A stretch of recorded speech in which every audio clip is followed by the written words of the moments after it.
Fala, minha galera, tudo bem? Bom dia para vocês ou boa tarde. Olha só, hoje nossa aula é de uma revisão, uma aula prática a respeito do transporte através da membrana. Para falarmos do transporte, precisamos primeiramente conhecer uma membrana plasmática, também chamada de membrana celular, que é a denominação mais atual, tá? A membrana de uma célula é formada por duas camadas. Estão vendo que elas são iguais de um lado e do outro? Imagine aqui fora da célula e aqui dentro de uma célula. A membrana ela tem duas camadas de um lipídio chamado fosfolipídios.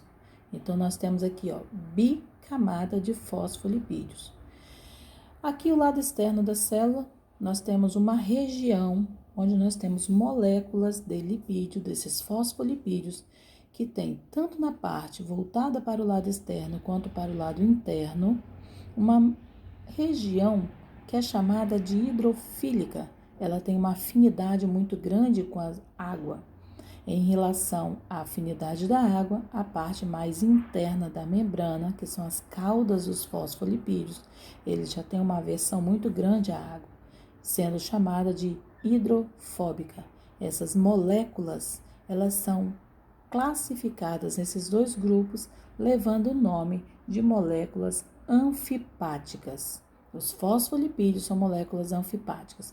Esse modelo, chamado modelo do mosaico fluido, ele foi denominado assim, com essa estrutura, em 1972, por dois cientistas que propuseram esse modelo do mosaico devido ao movimento que ela permitia de substâncias entre as células, substâncias que atravessavam a célula, lógico, porque nós precisamos dela. Entre seus fosfolipídios, nós vamos encontrar proteínas que podem ser periféricas, pela parte externa, como pela parte interna da célula. Proteínas integrais, que podem formar canais de passagem de íons para dentro da célula. Ainda junto a essas proteínas estão agregados ali dentro carboidratos, formando o que a gente chama de glicoproteínas. Tudo bem? Então, conhecendo essa membrana, nós podemos então representar para vocês uma rápida aula prática. Eu vou demonstrar para vocês aqui o que eu preparei. É uma aula prática de osmose. Coloquei uma folha de alface bem cedo numa água pura. Tá vendo? Isso foi bem cedinho. Eu coloquei dentro de uma água pura. Num copo semelhante a ele, eu coloquei uma folha de alface do mesmo tamanho, porém nesta água eu coloquei um soluto, que foi o sal. Quando eu coloquei o sal dentro dessa água, eu concentrei essa solução, fiz uma solução de água e sal, onde eu coloquei sal e fiz com que essa solução ficasse concentrada, a gente chama de hipertônica. Hipertônica tem que se fazer uma comparação em relação a quê?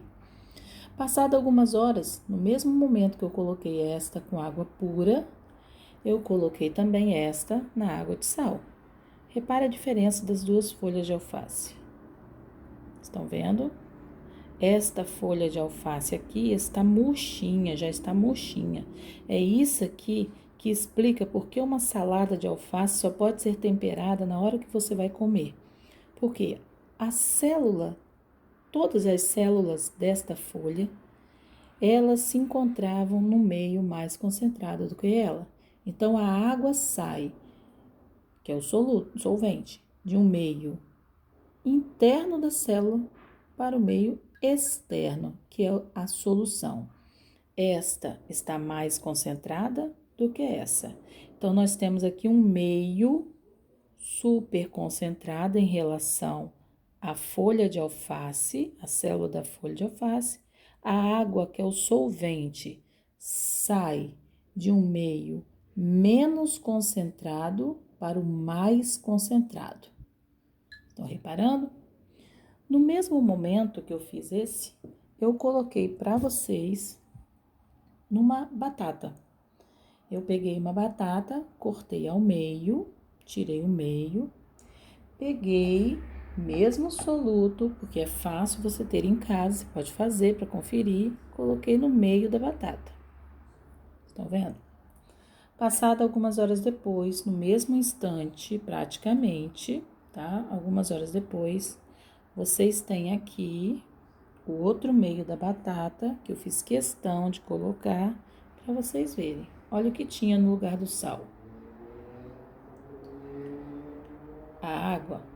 Lá dentro ainda tem um pouquinho de sal, estão reparando? Pois é.